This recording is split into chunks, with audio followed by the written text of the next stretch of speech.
మనం habitual constipation గురించి discuss చేస్తున్నాం. అందులో ఆల్రెడీ మనం బ్యాడ్ రొటీన్ గురించి డిస్కస్ చేసాము, బ్యాడ్ పోస్చర్ గురించి డిస్కస్ చేసాము, బ్యాడ్ డయట్ గురించి డిస్కస్ చేసాము. Next important thing is pain.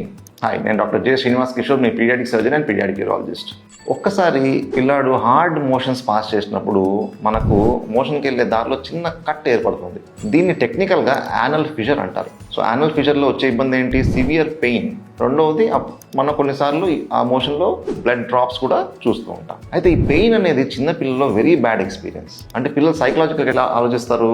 మోషన్కి వెళ్తే నాకు పెయిన్ వస్తుంది అని ఆలోచిస్తారు. సో వాళ్ళు ఏం చేస్తారు? మోషన్ని ఆపుకుంటారు. దాన్ని విత్ హోల్డింగ్ అంటాం. మీరు కొన్నిసార్లు పిల్లల్ని చూస్తే మోషన్కి వెళ్తున్నట్టు, అంటే ముక్కుతున్నట్టు, ఇబ్బంది పడుతున్నట్టు అనిపిస్తుంది. అంటే కాళ్ళు మెలేసి, బటక్స్ అని స్క్వీజ్ చేసేసి, ఫేస్లో ఒక డిఫరెంట్ ఎక్స్ప్రెషన్ పెట్టి కష్టపడుతుంటారు.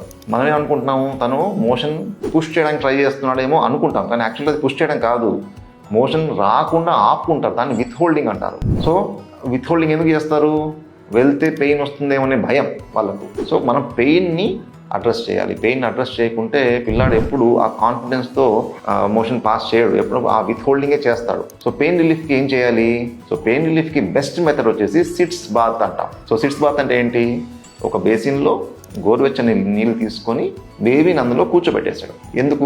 ఎందుకంటే ఆ గోరువెచ్చని నీళ్ళు ఏవైతే ఉన్నాయో ఆ హీట్ వచ్చేసి బేబీ మోషన్కి వెళ్ళే ప్లేస్లో టచ్ అయినప్పుడు అక్కడ మనకు స్పింక్టర్ అనే ఒక అండరం ఉంటుంది, అది రిలాక్స్ అవుతుంది. ఆ రిలాక్స్ అయినప్పుడు పెయిన్ తగ్గుతుంది. వాటర్లో కూర్చోబెట్టడమే కాబట్టి రోజుకి ఎన్నిసార్లైనా చేసుకోవచ్చు మనం. సో ఏం చేసుకోవచ్చు? Sits bath. సో ఇవి చేసుకుంటే పెయిన్ రిలీఫ్ ఉంటుంది. పెయిన్ రిలీఫ్ ఉంటే పిల్లాడికి సైకలాజికల్గా మోషన్కి వెళ్తే పెయిన్ రాదు అనే ఫీలింగ్ వచ్చినప్పుడు తను మోషన్కి వెళ్ళడానికి ఇబ్బంది పడడు. అంటే ఆ విత్ హోల్డింగ్ అనేది చేయడు.